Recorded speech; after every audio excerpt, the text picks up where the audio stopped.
And so I decided to go get some gasoline and put it in a little styrofoam cup, right? And so I'm going to bring it up the stairs, right? And what do I do with it? I dump it into a box of styrofoam S's. And then what did I do? I lit it on fire in the house. And my sister, being 5 years old that day, had a class at school where they taught about stop, drop, and roll and all these different things. So she took the blanket off my bed and just threw it on the box, put the fire out. And I just stood there and watched like a moron. Hey guys, on today's episode of the Lamplight Sessions podcast, so tongue twister in there. We have Sean Shaffar. We talk about stuff, things. Oh, Yezreel's back. Yeah, the last episode, which you should have watched by now. Yezreel, get your hand out of the camera, Yezreel. Yezreel wasn't on the screen, and now he's back on the screen in all his glory with his strange-looking shirt. We talk about music, other things, music, more other things, and then back to music again. Because what's better than music? There's nothing in this cup.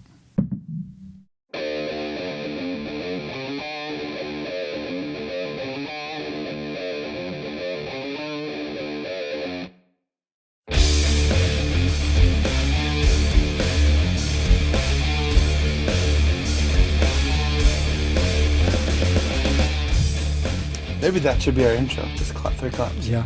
That should I've totally seen several people do that. You serious? We could literally have started, we should just start with all this. We're With putting this in the episode from here on out. With all this stuff that's going on, just 3 claps. Yep. Yezreel sitting down. What does your shirt say, Yezreel? It says positivity. Positivity from Tell the Truth Designs. Yes. I feel like I've heard that somewhere. Yes. Tell the truth, design. All right. We're here. Glad it's not tell a lie. Yeah, because I wouldn't believe it. Cracking myself up over here. Sean, we've been wanting to get you on the show, even though we've only had 4 episodes. 3 episodes. This is 4. Cuatro. Yezreel, our Spanish, was that proper? Spanish? C. Our local Spanish. How do you say Yezreel in Spanish? Yezreel. In Spanish.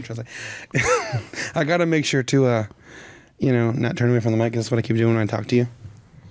I talk to you like this, and I just turn away from the mic. All right. Would you consider yourself a consummate professional?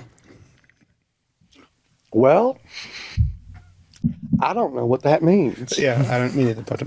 I mean, I would say that the definition of professional, at least in music, is been paid. So I was paid for a show one time. Yeah. So technically, I'm a How long have you been in music? Shoot, man. 25 years. How long have you been in music?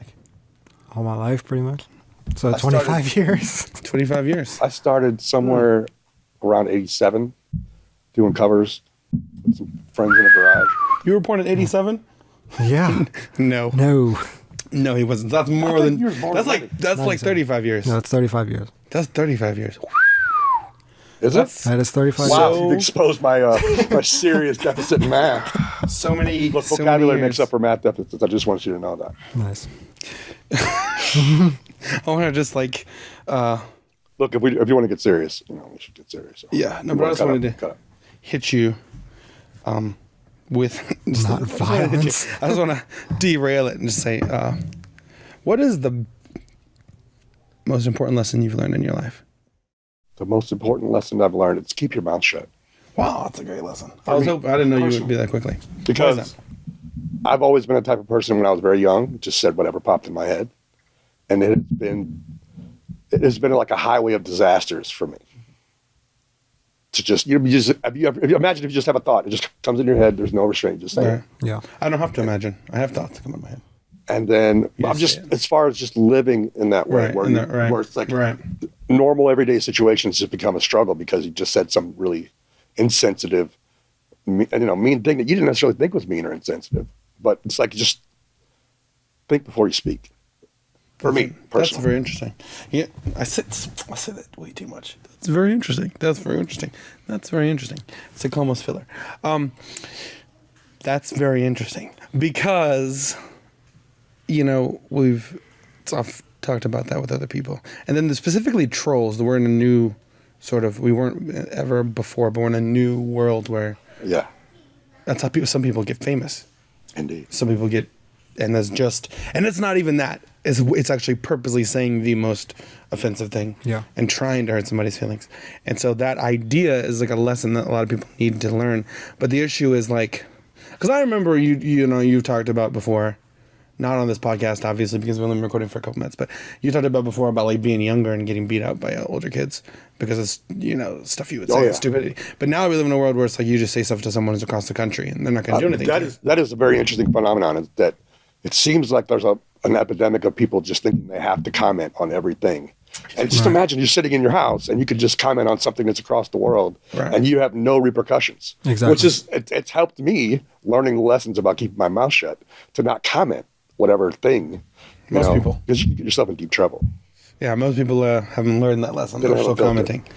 So, but that's what, because now we're at this time where it's just like, that lesson I think is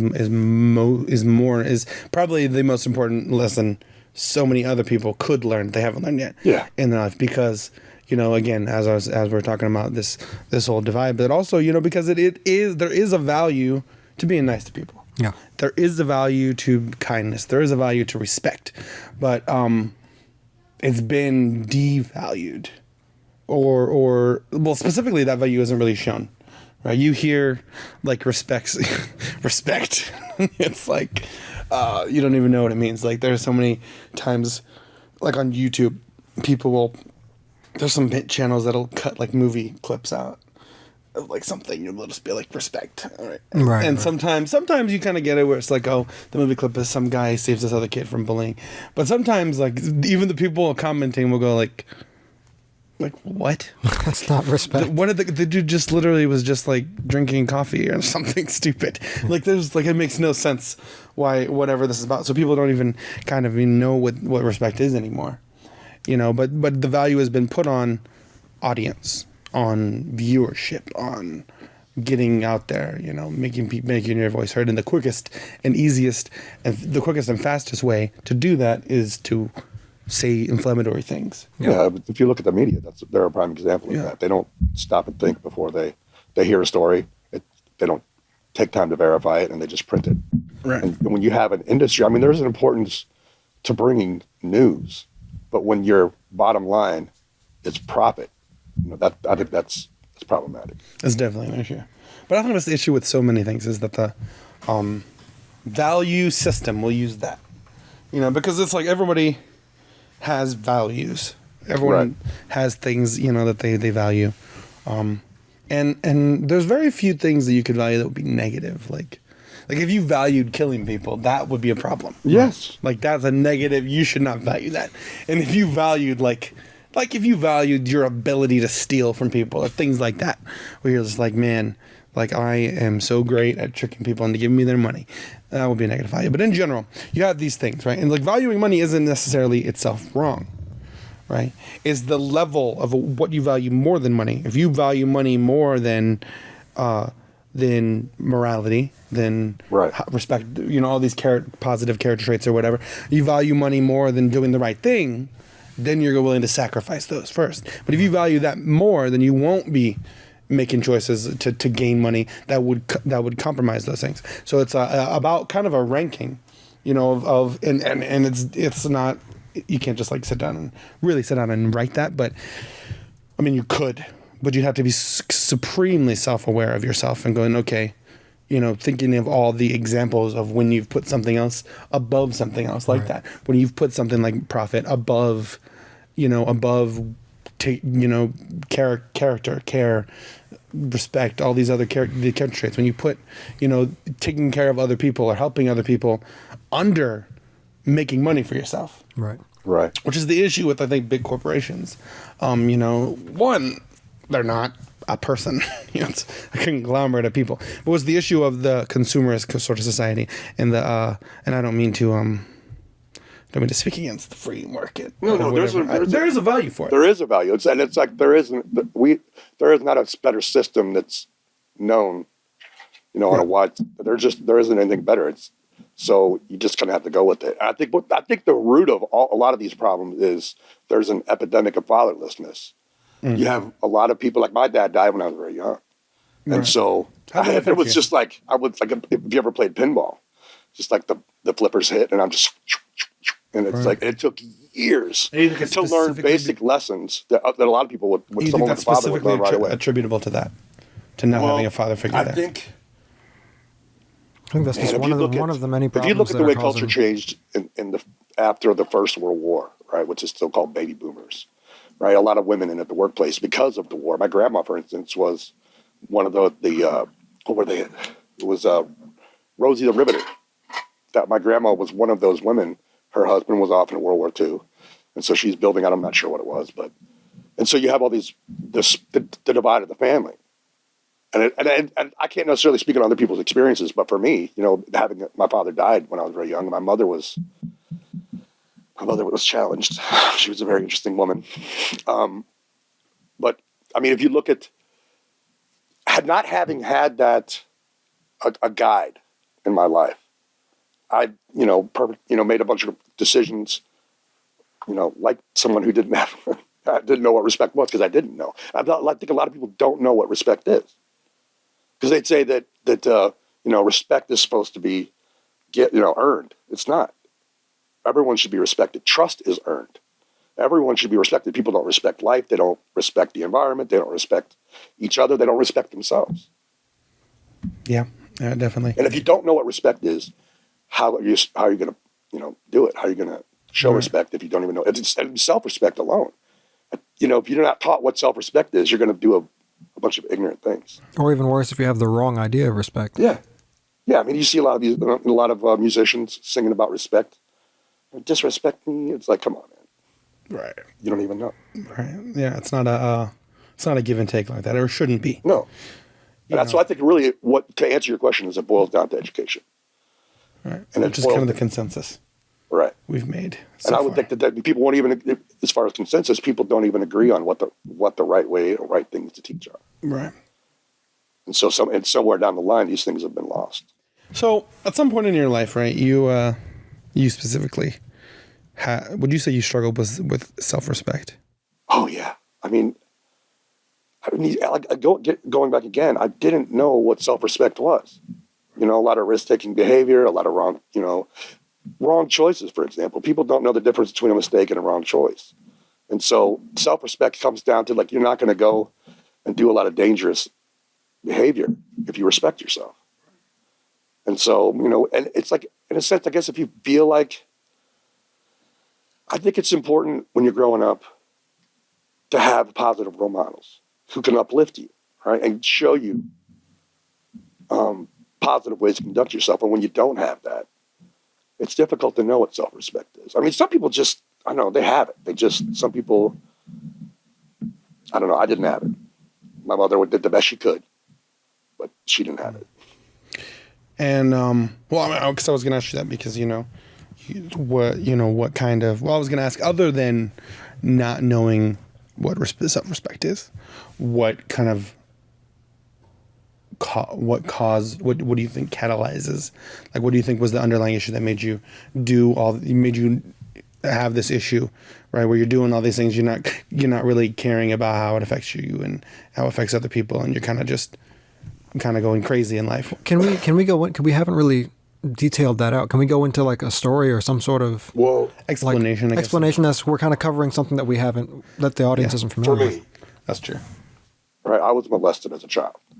Okay. My mother was what you would call a single mother. My dad, they were divorced or whatever, around the time he died. I was very young. And so I don't know if you know anything about that, but it makes you very angry. And so around the same time my dad died, that took place. And so I was just a very angry person. And then, take away a lack of, plus just a dumb kid. I was just very dumb. It was, I don't know what it is. I was somewhat out of control. Like one time my mother was at work, right? I'm with my sister. She's 5, right? I'm an 8-year-old babysitting my sister. And so I decided to go get some gasoline and put it in a little styrofoam cup, right? And so I'm going to bring it up the stairs, right? And what do I do with it? I dump it into a box of styrofoam S's. And then what did I do? I lit it on fire. in the house. And my sister, being 5 years old that day, had a class at school where they taught about stop, drop, and roll and all these different things. So she took the blanket off my bed and just threw it on the box, put the fire out. And I just stood there and watched like a moron. And so I had to sleep with that blanket. It was burned. It was burned, and nobody ever knew. No one ever knew what took place, but I had this burned blanket, and I slept with it for years. And so, I mean, for lack of a better term, I just didn't have common sense. And so I'm not sure if it was just being born that way or if it was, and I was also sick too when I was younger. And so I don't know if it's just related to that, but I'm not sure where I was going with that, but. You're just kind of detailing an example, I guess. Right. And so just growing up, it was just the way that I grew up. I was very angry and impulsive. Didn't think about stuff. There was one time, speaking of impulsivity, I was in a psych ward. Oh, wow. And I'm not really sure why, but I just got some. So you're not sure why? I just don't remember. I think I was just having behavioral issues. And so I was put into the psych ward. You had to be able to get put on medication. They had to observe you for a certain amount of time. So it was like 24 hours in the actual psych ward, and there was an open unit on the fourth floor. But at one time, I just took some deodorant and just put it on the bed with spelled out something. I don't know. Just lit it on fire. Just like, I don't know. So I'm detecting a pyromaniac. They say that people that have been molested have an attraction to fire. Interesting. And I'm not sure what that is, but it's true. I mean, the people that I've known that I've talked to, because I've always been someone who would talk about it with anyone, even when I was very young. Why is that, you think? I think I'm just open. All right. With whatever came with my personality, as far as just being open, saying anything that popped in my head. It's just, I've always been the type of person that would just talk about anything.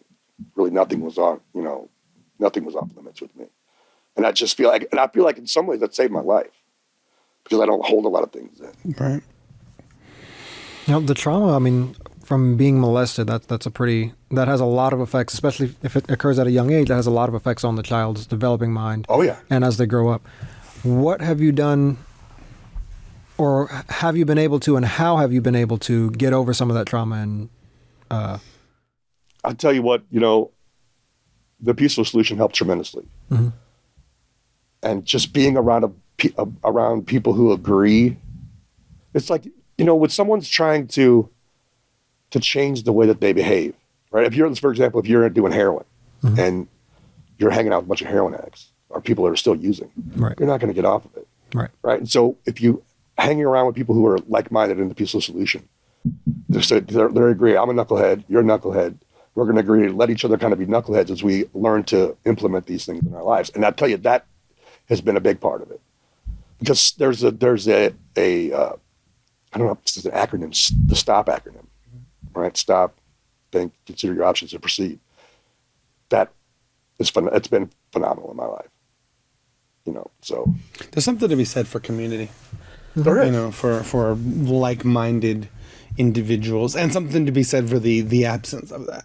Yeah. Because specifically, in certain ways, specifically, when a child is growing up and everything. I'm not going to go in that whole thing. It's just I was watching some stuff recently about social skills and how it's difficult for children to these days now being on phones and everything to develop them, and that's the whole tangent. But the point was that community, how important community was and is in the growth of a child and the growth of a person in general. Oh yeah. How important it is to have like-minded individuals, and how detrimental it is if you have people who aren't like-minded, who are just kind of there trying to push you into something, or they're not even maybe actively trying to let me convince so-and-so to do this. They're just like, that's their life. That's what they're doing. Mm-hmm. And then they don't see an issue with it. So it's like, hey, and even if they may not even, it's like, they don't even offer it to you. It's like, okay, they're like smoking cigarettes, smoking marijuana, whatever they're doing. They're just doing it, drinking. Say maybe that's the issue, you're, and it's also because it's stuff I've seen in I think it was with alcoholism, specifically with addiction. I think that's what it was, where they were talking to me. It was like, from people who have been alcoholics and have recovered, and they've gone through the whole system. And they're like, one thing is, you learn who your friends are quickly and who's just drinking buddies. And it's like, so you go, you know, because your life changes and you can't just be at the bar hanging out with your friends because that constant, you know, attraction and influence there of like, hey, I want to drink. You can't, and you learn, learn real quickly. This is blending two things because one of them, part of it was from this, I'll watch, you know, about alcoholics. Another one was just a person who stopped for 30 days or whatever, and then they're like they learned because they were starting to have an issue, and they learned one, you know, that you can. One thing they learned that there's life without alcohol, right? Right. You can have fun without this substance or whatever, but they learned that, you know, that you lose a lot of friends quickly. You quickly learn the people who are not really there for you, and they're just there to drink with you. And then like, hey, you know, why don't you come to the bar? And you're like, or you know, why don't you come to my house? We'll have a few beers, whatever it is. And you're just like, no. And then eventually there's kind of like, oh, well, this guy is not, you know. So then they stop calling you, they stop talking to you, and you quickly lose that. But also the thing was that the person said you learn how quickly, you know, you learn that you can't just do it recreationally. Yeah. You learn that like you can't just have one or two. Yeah, it's rare. You know, when you have that issue, you know, you have to like it's like it just wants you get opened up into having more and more, and so it's either cold, like nothing, or you know, you just take that course and see what occurs to you. But it's interesting because, you know, and that goes into a whole another direction about friends, you know, and what you know, what true friends are, because I think someone, you know, which we kind of spoke to Larry a little bit about before, and well, everyone we really talked to, but specifically Larry, you know, some people, you know, aren't really there for your interest. And you know, you lose those people. And he mentioned, you know, some people, it's selfish of them, but some people, you know, might have an issue that, you know, he's not around them anymore after he got out of prison and he changed his life around, and that's selfish of them. But, you know, they don't see it that way. They see it as, like, you forgot that you're forgetting these people. But to come out of it, you know, and so I guess I'm just kind of curious about in your situation, how many, you know, how difficult that is for you to have to, like, you know, with all, like, to try to, that this whole journey you made, obviously we're talking about it like after it's already done, and like, and as if we've explained all of it, but you know, hey, that's how life works. Sometimes you don't get to hear the whole story. But how, you know, in this whole journey you've made, and you've lost a lot of friends. And obviously that's, you know, because we're in the same place. We've lost a lot of friends. We know a lot of people, whether the situation is, you know, you I mean, I guess it's natural, man. I'm sure talking a lot. I guess it's natural, you know, in life, you know, you're a child, you go to school, whatever, you have your friends. And everybody eventually goes their separate ways. And part of that's the naturalness of life, where you go and you're living your life, you're with your family, and you don't have all that time together. So the relationships change. But, you know, you run in situations with people where you just never see them again. Or, you know, you have friends and there's just disagreements, and it's just like, yeah. Specifically because, and it's similar to what we were talking about, specifically because you choose a certain way of life, right? You try to, or you know, you like with you specifically, you know, you had to get out, right? So okay, you got to get out of these situations, get out of these places, because the environment, you know, the community, without having the right, you know, environment and right influences, you know, you're gonna just get drugged back. So whatever made you, you know, turn your life around, you had these situations, and those people that you know, that you've known all your life, that you don't really even talk to anymore. Yeah. And then you get new friends. And then what's funny, you get new friends, and then those friends, like, one day you never talk to them again because of whatever the reasons are. You know, there's a disagreement, there's a spat, or someone you're friends with they don't like. Right. And it's like, and it's not even just like, it's like, I hate that person, and now I hate you for being friends with that person or being around that person. And sometimes, you know, people just seem to go crazy. They do. I remember. I don't want to be that guy and say, hey, we know a lot of people that have gone crazy. Before I moved, I'm from Missouri, and I moved to Texas. Before I moved, I made the decision that I was going to stop using marijuana. And so I was really sick. I was wanting to quit. I didn't think I could ever do it. And so I was sick, and I was like, anytime I tried it, was coughing like crazy. So I was like, I'm done. I'm like, this is ridiculous. So I had a very large collection of things that go along with that lifestyle. So I walked down the stairs, a house full of people, and I just gave it all away, right? And so the looks on people's faces, because, you know, when you talk about friends and influences, I think I was one of the biggest influences of that lifestyle, because I had a large group of friends. There were tons of them. We used to all go to shows, and unusually close group of people, a ton of them. And we knew each other from 8th grade and on. And so whenever I gave all that stuff, they were just like floored. Right. And so most of those people I've never spoken to again. And it's not that I didn't care about them at the time. I don't care about them now. I often wonder what, you know, but it's just, you know, different lifestyle paths. Yeah. It's like, I don't know, you know, I don't know what they're doing, but, you know, I just have to, and to maintain what I have, the peace that I've gained over these years, it's like I have to live this way. I have no choice, because if I know that if I go back and start doing these things, I'm going to go back to that same person that I didn't like that person. I don't want to be that person anymore. Right. What made you have such a sharp change? Meaning, you said, I don't like that person. I don't want to be that person anymore. What started that in you? Well, you know, I was a musician, and so kind of getting into that lifestyle and the things that came with it, I just realized that, you know, man, shoot, I went to California for a reggae festival in the late 90s, maybe 98, 99. And I got a fight with one of my friends, and I got left in Humboldt County, California. Had to ride the bus home, and just the experience of riding the bus from California all the way to Missouri.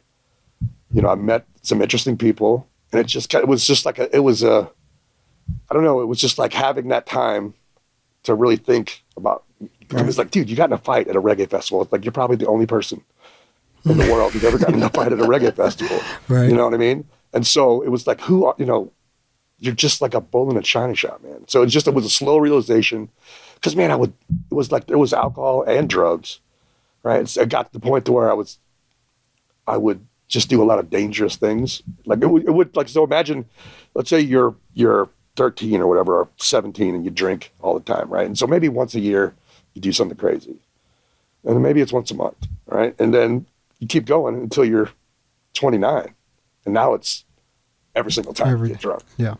And so when you start to notice that, I'd like to think I was an observant person, and so I was like, man, every single time, you know, I'm throwing my shoes out on the highway or shaving my head, you know, burning stuff in the barbecue, just being a madman. Erratic. Yeah. And so I just was like, I can't do this. I can't live like this. And so I realized a long time ago that everything that I tried to do in my way didn't work. So I needed to find someone or something to guide me in a way that I could listen to. I'm just going to listen to this because it's proven to work. Right. And that's what the peaceful solution is to me. You know, meeting people who had lived it. If it worked for them, it could work for me. And that's just a fact. Yeah. It takes a lot of, I guess, being humbled to kind of recognize that you don't have the answers. You know what I'm saying? Yeah. To kind of realize that, you know, to be able to get to a point, because, you know, up until you are humbled to that point, you're always going to be like, I'll just figure it out. You know what I mean? I got this figured out or whatever. And that's interesting. That, you know, when we're born, like, not when we're born, but when we're born, from the start of being born, we're kind of like, I got this. Right. You're like a child. You're like, son, don't grab that. And he's like, listen, trust me. 100%. I know how to walk now. Like, leave me alone. Yeah.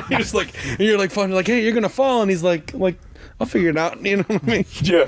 And you just want to go. You're just like, I want to go my way. Leave me alone. I got to figure it out, man. I know how to turn on things. When I was younger, people would tell me they would try. It was like, it's not that people didn't care and they didn't, you know, offer up advice, but being the kid that I was, someone says, you know, you need to stay at school or you're going to, you know, or you shouldn't smoke marijuana. Because, for example, like the films that they showed you when I was a kid, right? Someone would smoke marijuana, would jump out a window. Mm-hmm. And so I'm sitting at the bus stop. There's a bunch of kids smoking weed. And they're not running into traffic. Jumping out of windows. Right? And so there has to be a certain amount of honesty, mm-hmm. right? And it's somewhat earnest and sincere effort to try to reach someone. And people don't always know how to do that. Right. But listen, you know, just for not listening to the things that people said, and then 20 years later, thinking, man, here I am, 20 years behind everyone else. If I had only listened, but I didn't know how to listen. And it does come with humility. It does. And it takes a huge amount of mental strength too, to be humble, realize that, hey, I'm screwed up and I need to change. I need to find something to guide me. But it also takes strength to change that lifestyle and then follow the thing that's going to guide you, because that takes a lot of mental strength. Right. And to stay with it. Yeah. To stay with it. Music wise, you kind of write what you feel, right? I can't help. Well, a lot of people do. What's that like transition like? Is it difficult to kind of, did you lose inspiration for a while moving over, or did you was just like the same and you just like your values kind of changed, and as you morphed as a person, what you wrote, what you're writing, what you're creating, There was a transition. I remember a lot of the music that I made some of it was incomprehensible. There were patterns, but the patterns weren't always repeating patterns. So I guess to say that there was a certain amount of cloudy. I remember I moved, right, and I was trying to work in construction. I'd never worked construction in my life. And I'm like trying to, learn how to frame or just help somebody else that knows how to frame. And I'm standing there like, right, and so like someone comes up to me, it's like, why do you always stand there with your mouth open like that, right? And so the music that I did, in a sense, it was like a gape. It was just a mouth, like, what is this? And some of it was, I at least think, was decent. But there was a transition that went from this psychedelic kind of, really lo-fi, really bad quality stuff to started getting a little heavier and a little bit more organized. And it took a while. But it is when you realize that you don't want to become a negative influence on other people, it takes a minute to really get the writing to where you're not, putting coded messages about certain behaviors. Right. Tell us more about that, because there's a huge debate among musicians and in the music industry about the messages in music. And for instance, I know we're not talking about like gangster rap and things like that, but in that community, for instance, a lot of the older rappers, the older musicians were, in this lifestyle that they were trying to get out of. And they were talking about their experiences in this lifestyle and, the way they lived on the streets, and all in an effort to get out and, move to be able to get out of the hood or get out of all these things and move to different places. Sure, some of them did glorify it. But regardless of all that, a younger generation that listened to that music took all that and said, to be a real gangster, you got to do what these guys did. Right. You got to do all this. So whether they intended to glorify it or not, it was glorified in the minds of the younger generation that looked up to them. And then in the younger generation now that looked up to those people. And because we're almost like 3-4 generations in at this point. Right. So what is that like? Because you specifically mentioned you didn't want to be influencing people negatively with your music. Right. How did you balance that? Did you balance that? Well, I did. I removed a lot of it's somewhat esoteric, but more cryptic. There was a certain cryptic style to, a lot of things are open for interpretation. So you could say, for example, malted milk. There was a blues artist in the 1930s who did a song called Malted Milk. And you read the song, you read the lyrics, and you think, oh, he's singing about, ice cream. No, it was about heroin. Mm-hmm. And so culturally, when you're in a certain culture, those messages. Right. And so I think, when you start to kind of reform the way you think, and so you just kind of stay away from those tropes and those things, and you offer a solution.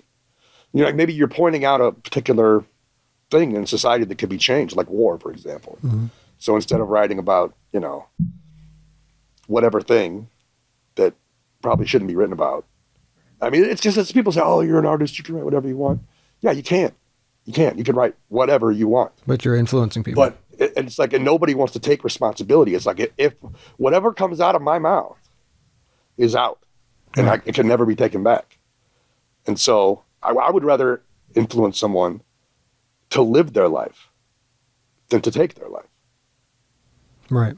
And that's powerful. That is very powerful. It's like, and I've heard a lot. I mean, I'm somewhat of a student of music, and maybe I'm not the person that understands everything and that can teach everything. But I have observed, and I've been a student of music, and I've watched a lot of artists say, oh, it's not my responsibility. I just didn't want to be that person, because I saw the influences that were set out there for me and the path that it took me on. And it didn't work for me, and I've never seen it work for anyone. There was a certain artist who, in the 90s, blew up, phenomenal artist, right? He'd had a child, he was sober, and then he went to go do an album, and then he wanted to celebrate because his album was done, and he did having these great shows, and he died. And it's like he's forever, you know what I mean? And so he had quoted other artists that used heroin, and the reason he was using it was to help him write better songs.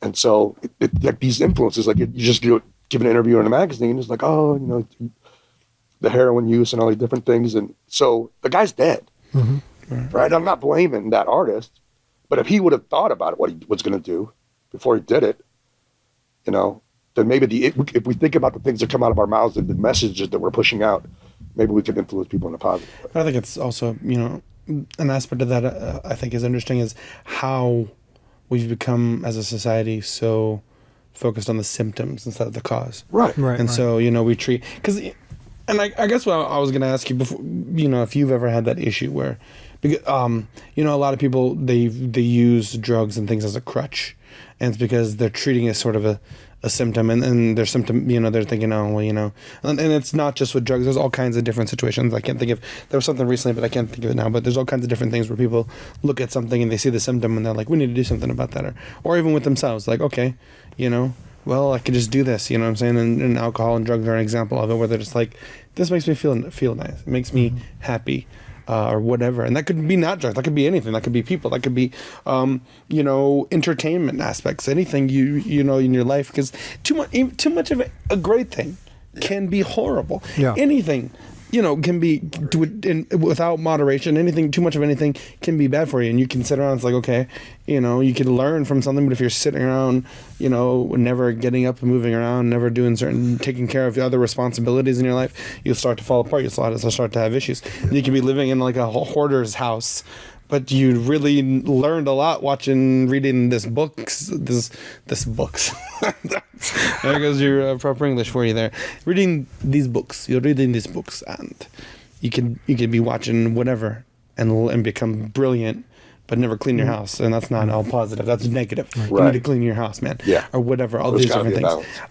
But we get symptomatic where, you know, it's like they feel, you have the feeling in this like, well, this is a great tool for this. Like, oh, I'm going to use this now. You know, I need this. It turns into, I need it. It's like, I need it to write great songs. But it's like, okay. I've heard people say that, you know. Have you ever been in that situation yourself where, you know, where you had a crutch like that? All I know is that the songs that I wrote before I stopped, every single one of them was recorded under the influence. It was like the way that I had set up the system that I was running was, the goal was to never run out. And so I know for a fact, like the artist that I just explained, there are many artists I've seen interviews, you know, countless bands where they just couldn't perform without it. And to where it's like they get paid in whatever drug, like it's written into their contracts, you know. Yeah. Oh, wow. There was one artist that I just saw. I don't know exactly I don't remember who it was, but where he was paid in crack, and it was a huge. I think I know who it was. I don't want to say who it was, but he was paid in crack. A huge amount. That was part of the deal to play this particular show, and he wasn't going to go on until he got it. Wow. And so. That's pretty, how do you write that off on your taxes? Well, you don't. That's why a lot of these people are in trouble for taxes. As well. You're a drug addict and you didn't pay your taxes. Which one is the worst choice? Well, I'll tell you something that I did notice that's very interesting is that I thought that marijuana, because I told you I was an angry person, I had a temper. And so the drop of a hat, you know, any kind of innocent comment, you know, I was in a rage. I thought it helped calm me down. But when I walked away from it, my temper dropped by 80%. Wow. 80. I was stunned because I thought, man, I'll never be able to live a sober life because, you know, the weed helps me calm down, pal. Right. And I was amazed to find out, at least for me, that without it, it was actually easier to deal with life. Do you think it was like suffering withdrawals or something? No, I don't think that, because they say that there's no physical withdrawal. It's all mental. And I think that tends to be the case. I don't know. I mean, it's been a long time for me that stuff is a lot more powerful now. Even mentally, you can. Oh yeah, mentally, yeah. I never could have imagined the time without it.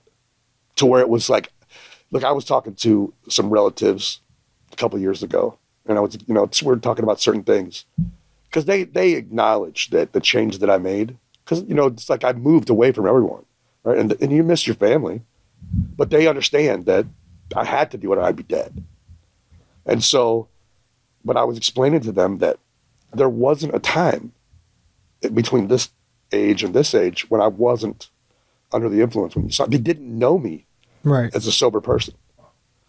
And so where it's like every single thing that I did, unless there was some kind of a drought, as far as supply, speaking, I was always under the influence. Wow. I mean, wake up in the middle of the night. And so it's like when the whole of your being is influenced by another thing. By such you don't know what life really is. Brain altering. Right. Yeah. Substance. And personality altering and all the things. You're a completely different person. Alcohol, for sure, 100% you're a different person. Because like I was saying, as far as the progression of erratic, hostile behavior. Right. With alcohol, it's definitely, because I did stuff on alcohol that I never would have done, sober or otherwise. Right. Many people say alcohol is one of the worst drugs you can take. I think it is. And up until recently, the only legal one. And legal, yeah. Yeah. And when it wasn't always legal, though. At one point. But I mean, shoot, before I'm not saying go out and do all the other drugs because alcohol's worse. Yeah. Usuals, we'll call the usuals. No, I tell you that being able to just process things that come in with a clear head, even if you're upset or whatever, it's like you're not influenced by whatever thing. It's like that's another thing too, is being able to accept the reality of the situation.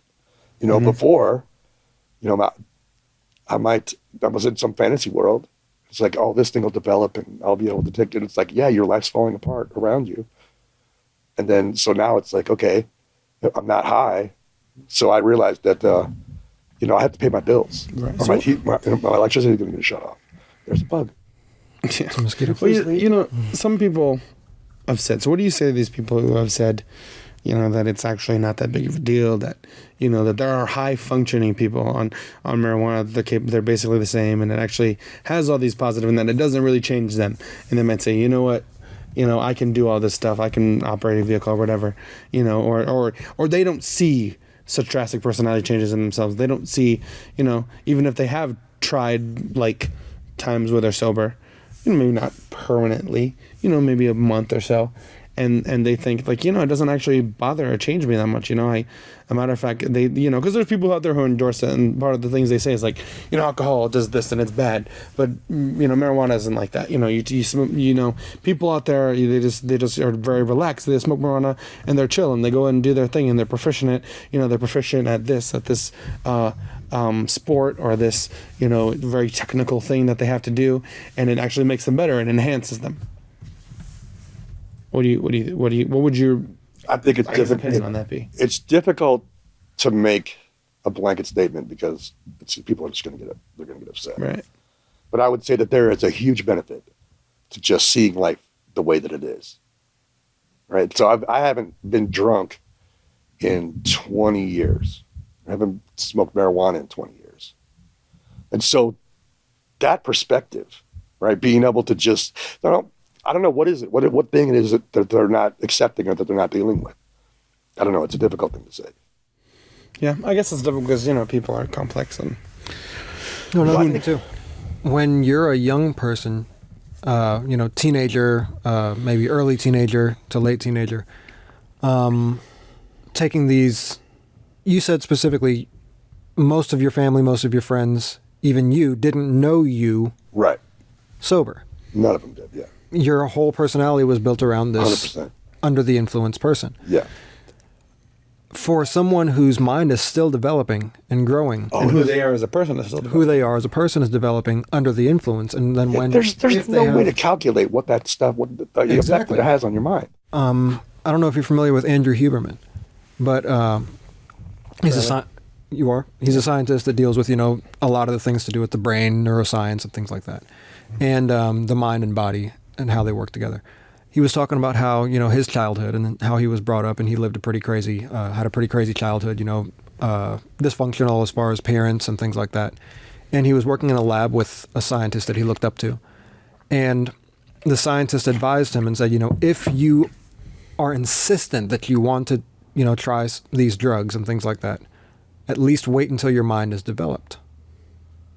And I'm not saying this to say if someone should wait till their mind is developed and take the drugs, but he didn't, because, he's saying, just think of how much, knowing what you know about neuroscience and the things that we're covering in the lab and learning, you can see just how much of an effect that would have on a developing, growing mind. Oh, yeah. It would throw it into complete disarray. Yeah, because everything that you partake in. Well, what I find amazing is that you have these people who, they exercise and they do all these things and they eat this particular diet and, they're on cardio and all these things. And they're just like major weed heads. Yeah. Right? And even they realize during Sober October that they should chill. Yeah. It's like, I think a lot of people have experienced this. I know that there were times whenever there was a time where I had maybe taken, it had been a couple months where I had smoked, right? I quit and then kind of relapsed a little bit. And man, the guilt that I felt.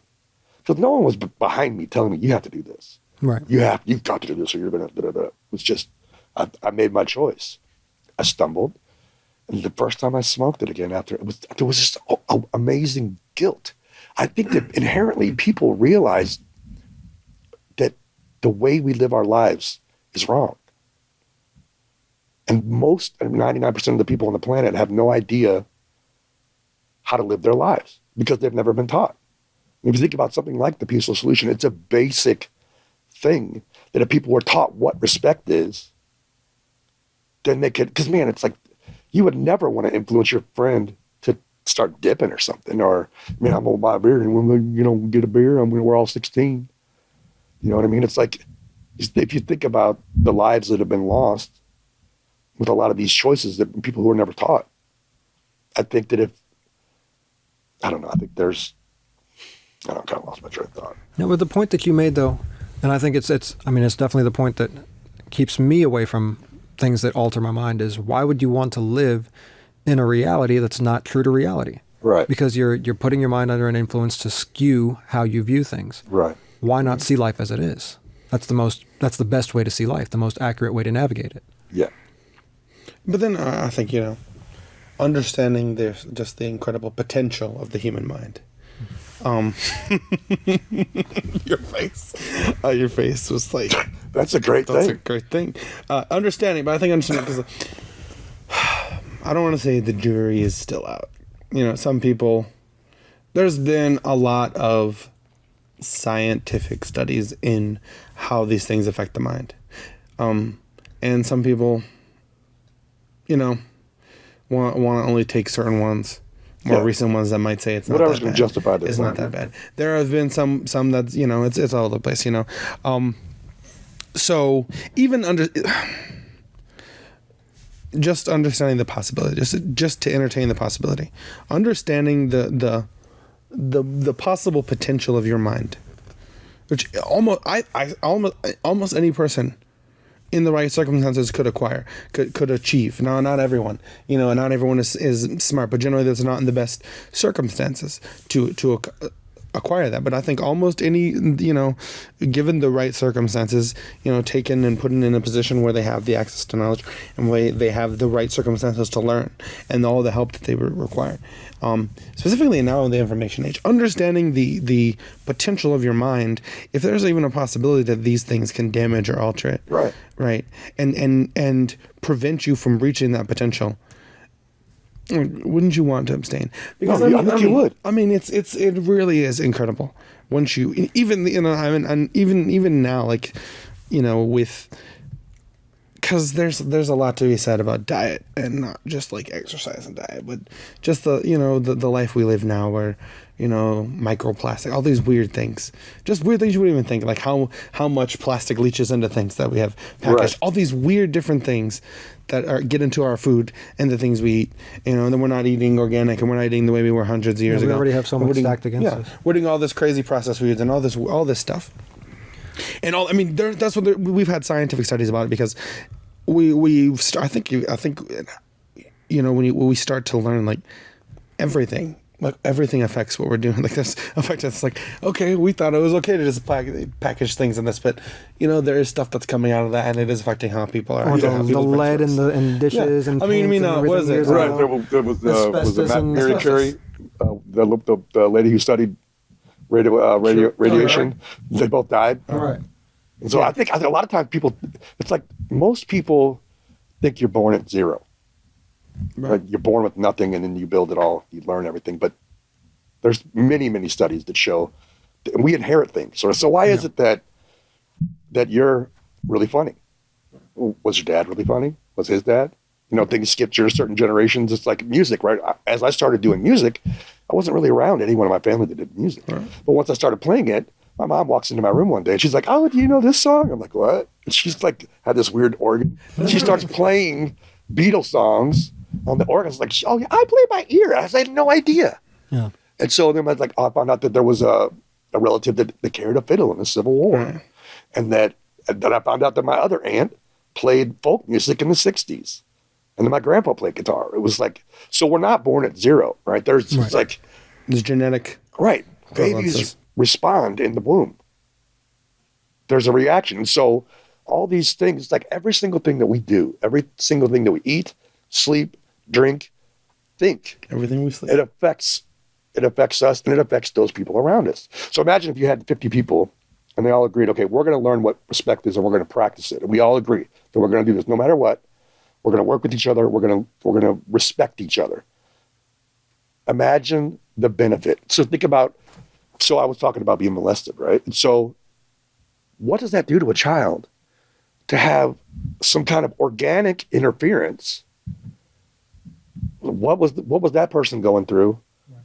What things were in their mind that now is shared with someone else?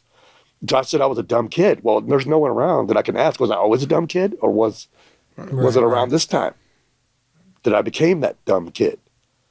And so it's like if you have a choice, because if you've never been drunk, right, you think, oh, well, these guys look like they're having fun. But you don't. It's like, yeah, well, how fun is it whenever you're throwing up, in the back of the car? Right. Which is the first time that I ever did. But that's not what you see, though. No, you don't. But I think if people would just stop. I mean, sometimes. But in general, what you see is glorified. Is glorified. I mean, in general. No, it is. You see it in everything. It's just someone's drinking something, someone's doing something, and it's never like. I mean, sometimes, because it is, part of your sitcom or whatever. It is part of the life, but in general. You don't really see, and the person who's sober, the sober people are kind of made fun of. People who don't, they're, whatever. They're a narc or they're this or they're that. You know what I'm saying? But I mean, you combine all that with, the drugs, alcohol, other substances. You combine all that with which is why I brought up the diet, which is that everything, like you said, it all affects us, your environment, all these things. But everything you intake massively affects. Like they're still figuring out the connection between your gut and your brain. Yeah, and how that all affects. But I was watching videos, TED Talk this week about how the brain develops. It wasn't massive about the brain. It was about emotions, young people's brains, and it was about how you start at a certain age, both your brain's firing in this way. You're learning. It's like first you're figuring all this stuff out when you're born. You're like figuring out this body. And like, how do I move things? Yeah, figuring out that you're a separate being. Yeah, how do I do all this? And then you start to go, and then as you grow, you start figuring out these people around you, like, okay, who's this? Who's that? What's this? What's going on over here? What's this community? What is this thing? But then like at 11 or 12, around the time of puberty, you literally lose half your brain. It comes back later, but literally you lose half your brain. Like one side of your brain, basically. And then you're all these hormones and things flood in, and you have all these this stuff going on, and you're like, you're confused, and you're consistently changing, like you not might just reference physically. that TED Talk like in the description or something, because or explain that a little bit more. You lose half your brain, because I'm interested in that. I'm trying to. You obviously don't lose half your brain. I'm trying to remember, because that's literally what she said, though. Okay. You lose it. She goes, you lose half your mind.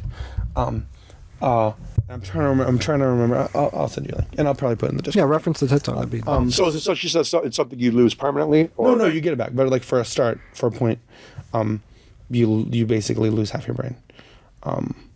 I think it's interesting. Imagine they say that, and then all the hormones come in, and then it comes back. I think, as you know, I'd have to see. I'm not doing it justice. Sure, yeah, well, but I'm kind of explaining. But I'll I wonder if it's something that just goes on that goes on pause, certain developmental thing, because now it's time to deal with this. Because with the human body, there's certain time periods when puberty is supposed to approach or supposed to come on. Mm-hmm.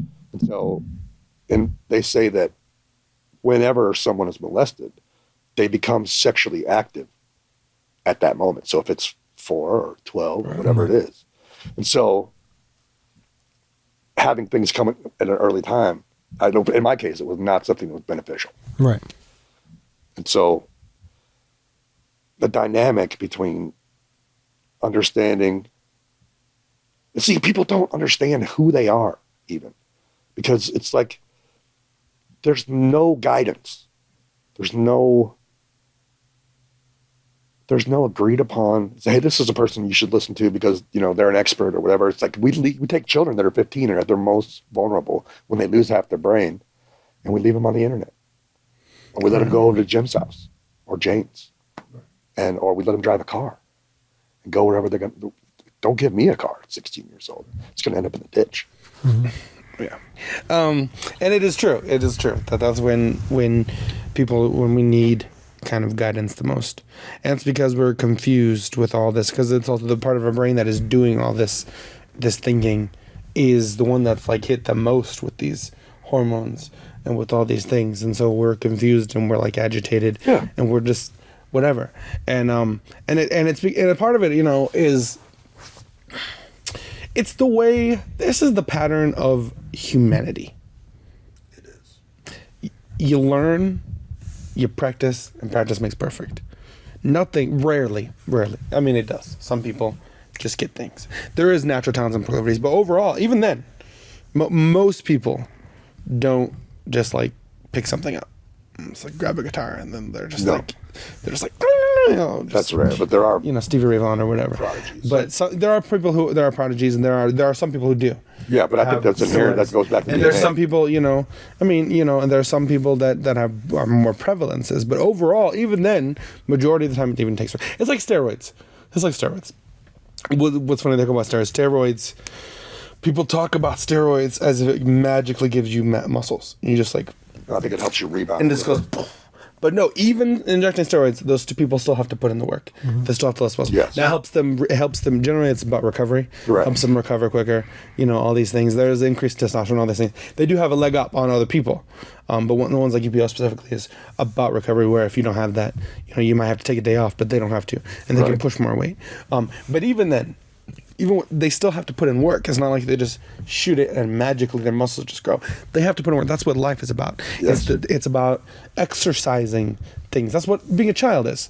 Like when you learn how to walk, you don't just magically walk. You figure out like, what is balance? Mm-hmm. And then for the first years, even though you see children and when they first start running, and you're like, that boy, like, it's unstable. It's not like he's not Usain Bolt over here. And he's just like, no, he's like wobbling and he's whatever. It's the same way with emotions. It's the same with all of these things. It's like muscles in your brain. Emotions are muscles in your brain. That would be the title. Emotions are muscles. Muscles in your brain. It's like muscles in your brain. You learn how to deal with them, how to work with them, what they are, how to get past it. You learn you develop with people. But when you get in this new position we are now, where we're isolated and yet not, you know what I mean? We don't get all that. We don't get all that input. You know what I'm saying? We don't get it. That's how you get really sensitive people. You know what I'm saying? Because you don't have... Because they weren't around other people to get somewhat toughened up. Right, but at the same time, you know, they weren't around like people who cared about them. Because you know, those jabs between friends. Right. But they're not around. But then they have people who they don't know who are critiquing everything about them, their entire identity. Yeah, and then when your identity gets wrapped up in something, and that thing is taken down, and you're not what you think you were. That's like destroying you as a person. Yeah. And then your entire purpose, your identity is like, oh, now I'm not. Right. Well, I think there's somewhat of a plague of people not recognizing the emotions that they're going through, not understanding. Okay, this is anger. That is so true. Mm-hmm. You ever see somebody upset? It is the general, and maybe that part's just communication. We see somebody upset, and they're just like, I'm fine. Have you ever heard of locomotion? Locomotion? Yeah, locomotion. They use it in robotics and things. But if you think about it, when you're angry, when you start to get angry, you could feel like a locomotive. It starts out slow. It starts to build, right? Someone says, hey, you're a jerk or whatever. And so it's like, oh, that's upsetting. Say it like that. Right?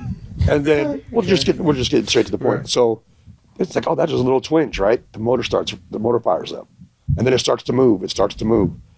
And then you can feel it welling up inside of you, the anger, right? Until for me, I know what it's like to reach a fever pitch to where it's what they would call blind rage, where have you ever seen a train going full bore? And I know what that feeling is like. If you look at, and so there's other emotions that have a similar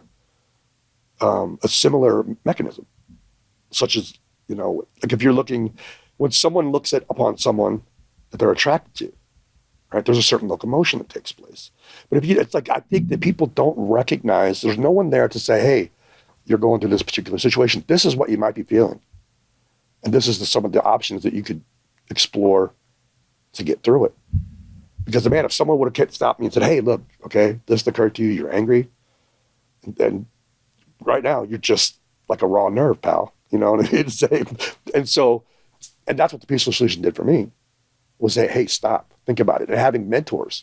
It's like, it would have been great if someone in my family, and I understand I'm not trying to put everyone has to be responsible for everyone else, but it would be nice if people took more of an interest in people. Yeah. Because people, like you were talking about spending time learning how to play guitar, right? You put the time in, you put the work in. We don't put enough work into each other. Facts. Let's take a break. Okay. All right, dad joke intermission. Yours roll. Were you a fan of Bruce Lee when you were younger? Yeah. But you weren't a fan of his younger brother. He's a vegetarian. His younger brother, Brocco Lee. Okay, but seriously though. I read that Bruce Lee is pretty fast. They say his son is just about as fast, maybe even faster. You know what they call him? What? Suddenly.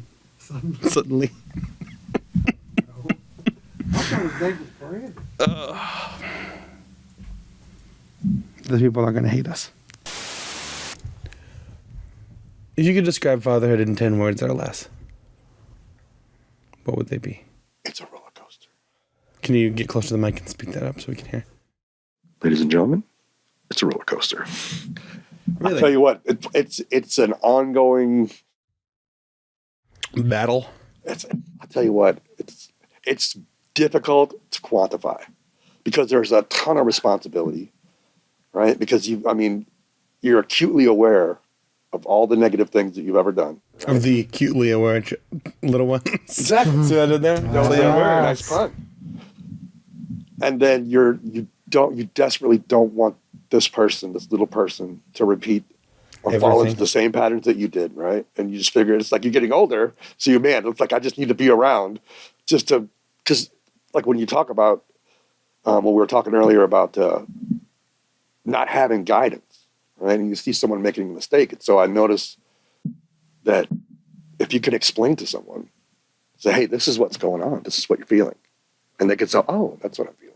And it's difficult for a child to kind of implement those and recognize those things. But man, it's a huge, and I guess to answer your question, it's like a 20-round prize fight. Wow. 20 rounds. I know some people, they haven't had those since before the Marquess of Queensberry. I would think that maybe certain things come easy to certain people. I don't know. Possibly. Not that I know what being a parent's like. That are just easy. It's like you look at certain people, they seem. I think a lot of times people measure themselves falsely against the perception of someone's greatness. You don't see what's behind closed doors. Yeah. And so there's a lack of realism, I think, in expectations, but with the proper guidance. With the proper guidance. That's what it's all about. That seems like a difficult task. I'm not ready for it, clearly. That seems like a difficult task, man. You just have to keep. You gotta be on. You got to keep all 24/7, man. Because it's like each child is different, right? You can't coddle them, but you can't be too rough. Abuse them, right? Obviously. And there's a delicate balance, and you have to be willing. You have to be flexible. Flexibility would probably be a great way to explain it. Flexibility. Yeah. That's interesting. So it's a lesson in flexibility. No, Flexibility can be very important. Yeah, because you have to know when to give and when to take. And it's just a delicate balance. And nobody's going to be perfect, but I think, my mother, she did the best she could. But man, it was like, I don't want to condemn anyone because I know what I did, the things that I did to people, and I wouldn't want to be condemned. But man, it was like, the way I was raised, it was like, you're supposed to freak out about everything. It's like, she would come in. My mother was very religious. And so, back when I was young, so like certain, Ozzy Osbourne was very popular, Black Sabbath, things like that. So she'd come into my room when I wasn't there, and she would just tear everything off the walls, rip everything up. I'd come home and see all my stuff in the trash can.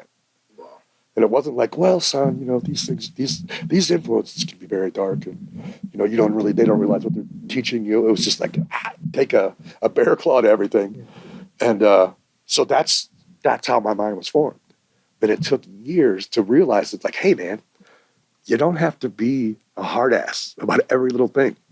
And so someone said that to me one time. They said, you don't have to draw a line in the sand about every little thing. And it was like a profound thing, just that one statement. Because I just repeated it in my head. I don't have to be. Yeah. I don't have to be. And then it's just amazing. Just like one thoughtful thing like that to someone at the right time. Exactly. Yeah. Could alter the course of their life. Yeah. And I think that goes back to investing in people. Because, some of these corporates, we need these corporations, obviously, to have food.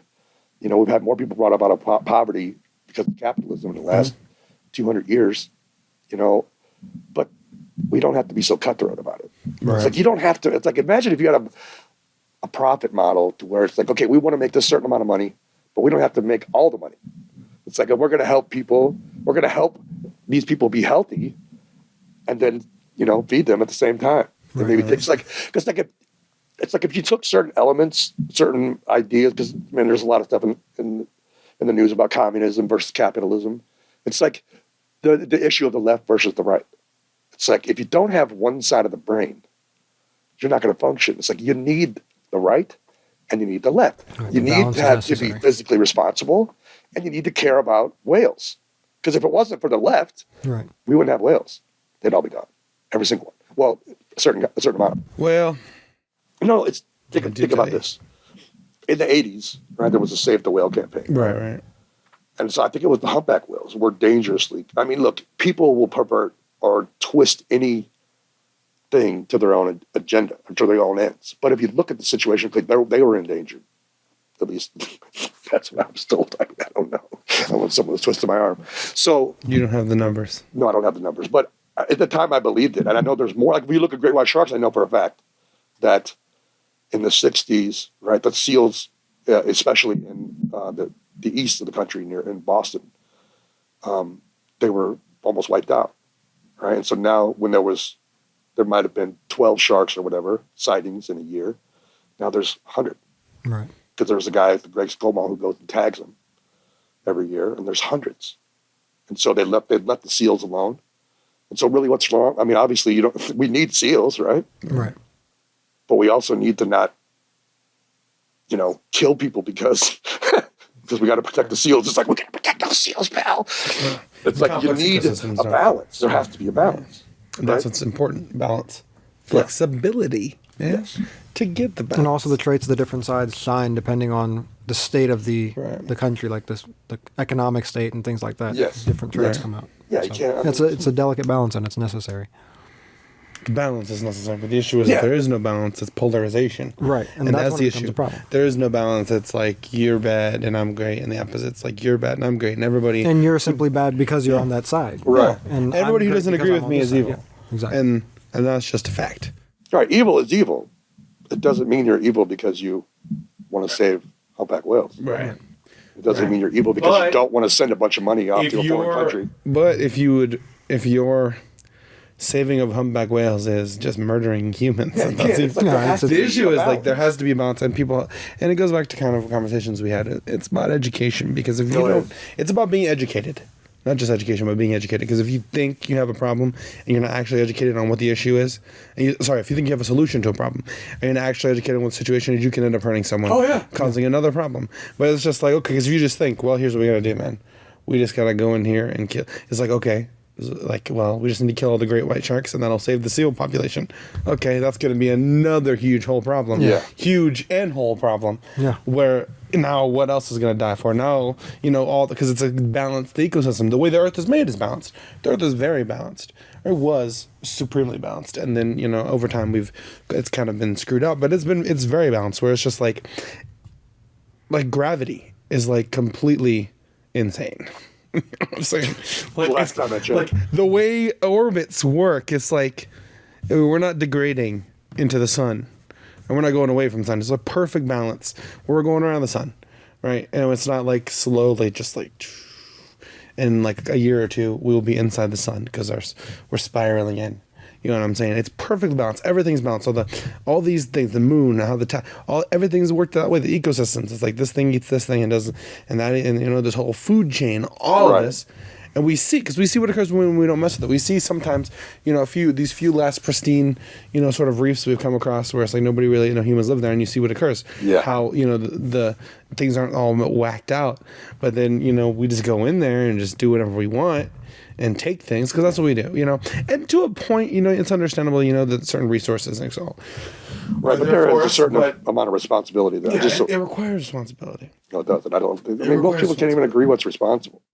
Right, because it's like it's funny when we talk about like what's been I've found really interesting lately is the whole conversation of oil and fossil fuels, as they call it. It's not fossil fuel. Yeah, well, I saw this thing with there was this guy Fletcher Prouty. There was a video I watched the other day where the guy was talking about there was a meeting. I don't remember what year it was. It wasn't like 100 years ago, but it was something where they got all the scientists together and they all agreed that they're going to call it fossil fuels because it fit their agenda. So it's something that could run out. It's like diamonds, right? The diamond companies are sitting on more diamonds that have ever been sold. But if you have 1 billion diamonds, well, this ring is not worth all. Some might call this a conspiracy. Yeah, the Earth makes it's a fact. The Earth makes oil. I mean, there was someone recently. Right. No, definitely true.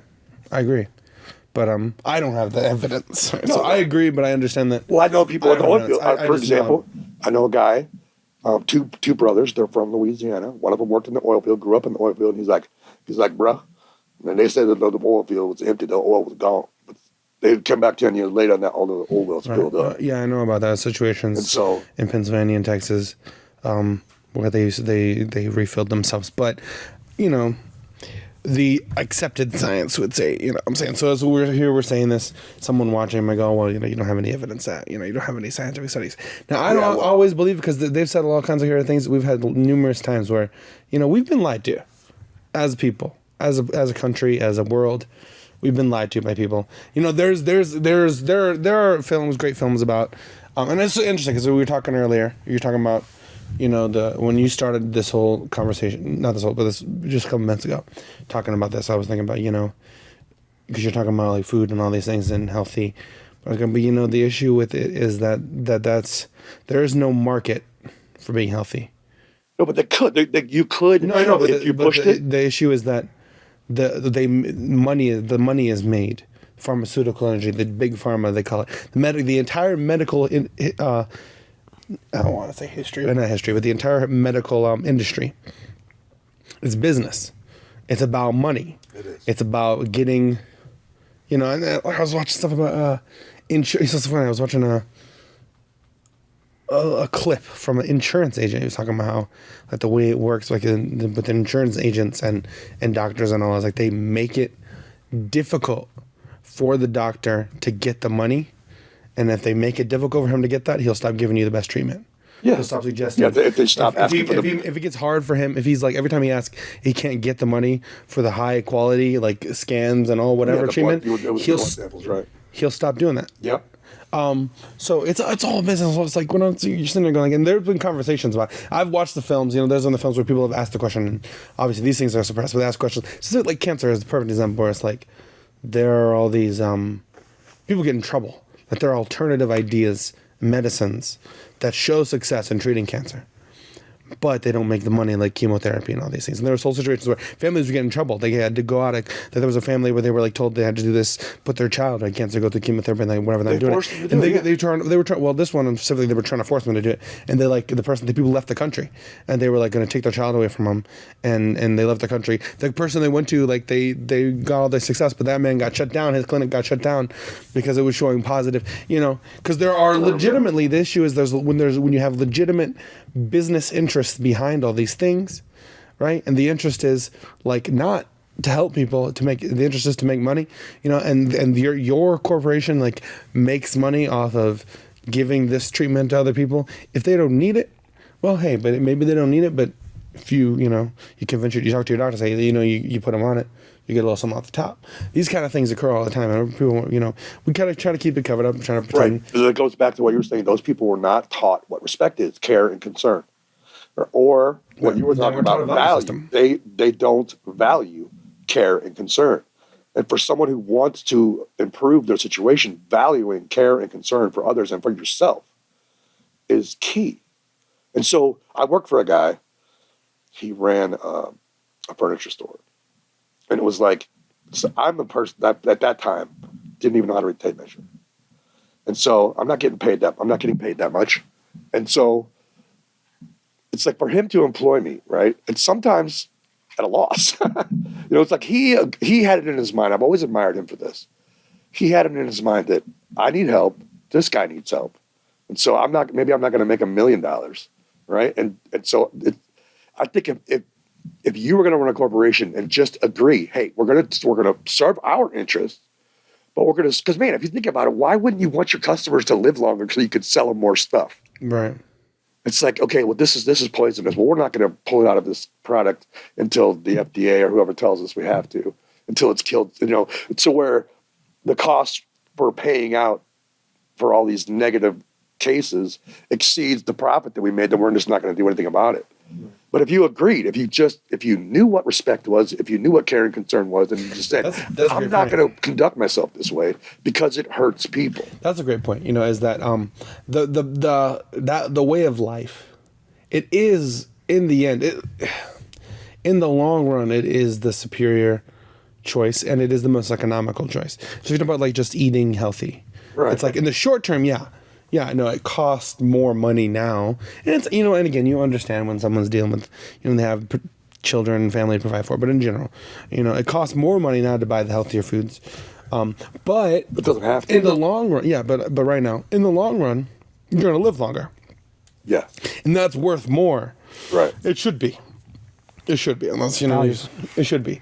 That's worth more than the money you're going to save buying junk food and shortening your life. Right. And so I think that which ties in with this kind of instant.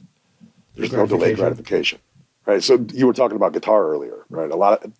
I've been around tons of people that they buy a guitar, they want to play music, and so let's say 50 people that I've showed how to play guitar, one of them is still doing it. One person or two people throughout my entire life of all the people that, because I was like, oh, you did it? They're like, yeah, I did it. Because I just kept doing it because I didn't know any better. I just kept doing it. I'm going to figure this out. And so it has to do with putting forth the effort and persevering. And so I think if they just would agree, like, I don't know, it goes down to education again. That's a difficult trait to acquire. So you have to want it. To learn to have discipline, to persevere, to be able to. It's very, very few people. It's like very few people are willing to put in the work. Speaking of someone who's been in that position of not being willing to put in the work, because it's not, and I think because we are trained in our society to be, everything's to expect everything immediately, and if you don't get it in the next week, it's not like you're probably not going to succeed. That's not always true. That's generally not true. It takes work. But it takes them putting the hours, right? It isn't like you can just put a video on YouTube, put a video on, and you're a superstar. It's not like you can just go to your first audition and they're going to make you like famous. You might, and not everyone can. It's not like, you pick up guitar and then it's just like in 2 weeks you should be writing songs. It's like, listen, if you're writing songs in 2 weeks, they're not going to be that great. they're really not going to be that great. I know that from personal experience. Yeah, same here.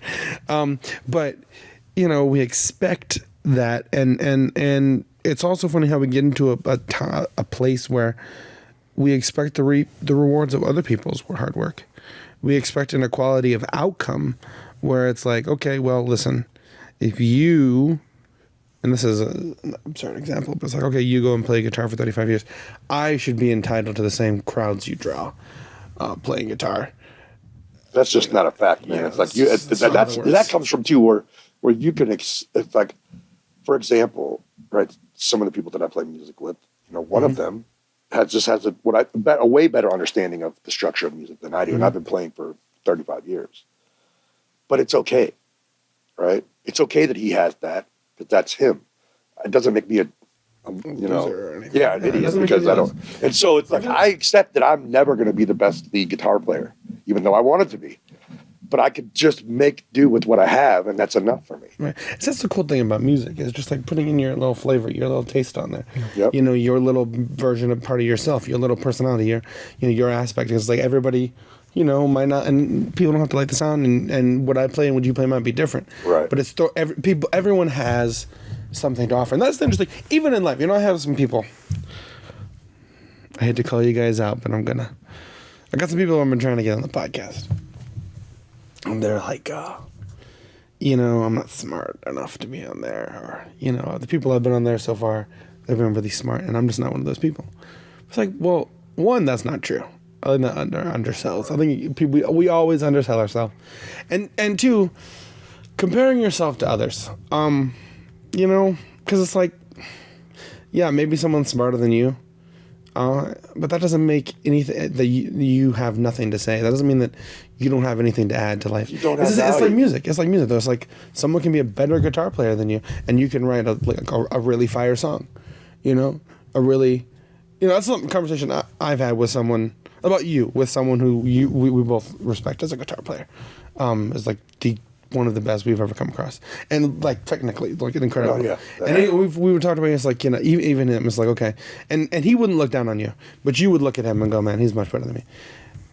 But we've talked about it, and he's just been like, man, like, because sometimes you're like, okay, you have critiques or whatever, but it's like, even no matter what, one thing he will always admit is that you can just come out of left field with some incredible stuff, just some great stuff, even though he is like incredible, and he can sit down, like you're talking about, like sit down and just go, I'm gonna write a song in this genre, and just do it, and that guy writes 17 different songs in different genres, and everyone wants to be a perfectionist, and everyone, some people, everyone has their opinion on it. That's skill. No, it is. Even if you don't like it, even if you want it to be a little different, and you want it to be whatever, and you're in the minutia of it, the ability to sit down and crank out and just do that as one person. Right. Because just for people who don't know, this guy's like what George Martin would be, and then like Eddie Van Halen. And we're talking about every aspect of, like, we're talking about the drums, every part of the music, and then he would sit down and write the melody. And again, everyone has a taste, but it's great stuff. It's great stuff, and he wouldn't discount and be like, oh well, and say like, oh well, you suck. Right? You should never do that. You should. Yeah. But it's like, even this, like, okay, we understand he's better than us, and yet he loves your music. I want to say our music, your music. There's songs he's written, and he's like, man, that's incredible. And he could, but he couldn't recreate it the same. It's just different. You know what I'm saying? And he could make that song, and he could figure it out, and he could add to it, but. You know what I'm saying? Yeah. He didn't think of that. And it's just because that's how we are. That's the cool thing about music, kind of shows that everyone has something to offer. Yeah, everyone has value. Yeah, everyone has value, and everyone has something to offer. Something to offer. It has a value 100%. In life. Or we're talking about specific music, but that's like an analog to life. Everyone has something.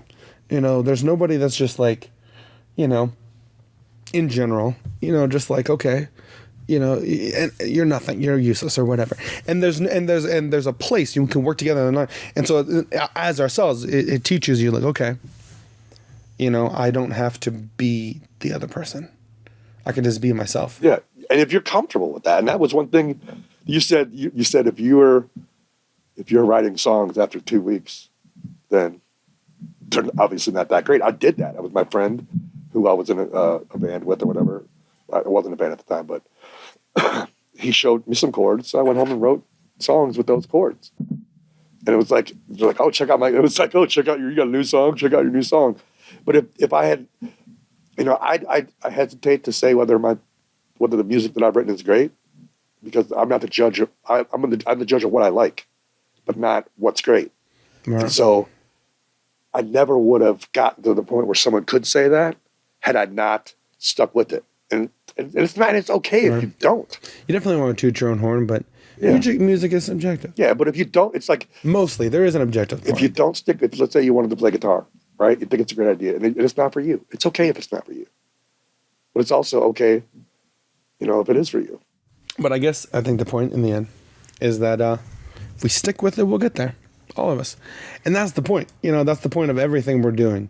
Perseverance is what, and endurance, you could call it, is possibly one of the most important aspects of life. Because there will always be reasons to stop. There always will be difficulties. There always will be things getting in the way. There always be issues and things, roadblocks, pitfalls, curveballs, whatever you want to call it.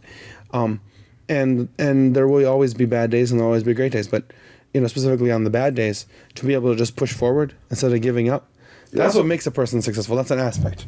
That's an aspect because remember, that's 5 traits of unstoppable man. Like what a parent does. You said if you could sum up parenting. Most parents have to put themselves second, right? And so if you're running a corporation, right, but the product that I'm selling is the next generation, then you don't want to put out a bunch of sour products. You know what I'm saying? You also don't want to put yourself on the screen and be like, right. So it's perseverance, but also self-sacrifice to realize that the effort you put forth in people pays dividends for generations. I think that's a really great place to stop right there. The effort we put forth. That's just, if we could leave it on one note, that's what I would want to leave it on. Yeah. And that's important. Because we got to put in effort with people. Specifically with people. And the great thing about that is the effort we put in. I was going to repeat the same thing. Dividends. I was going to repeat it like 10 times. And the dividends that are paid is the effort with which we put in. Come from the effort, yeah. All these things. But, because people are important. People are probably our greatest commodity. We're the humans, people. We're the wheel. Without people, we wouldn't have any people. There you go. Yeah. There'd be no people. Yeah. So, all right, people. Thanks for tuning in. Thanks for being on the show. Right, thank you. Thanks for having me. I appreciate it. Definitely have you on again. All right. Lamplight. Special time. Having fun.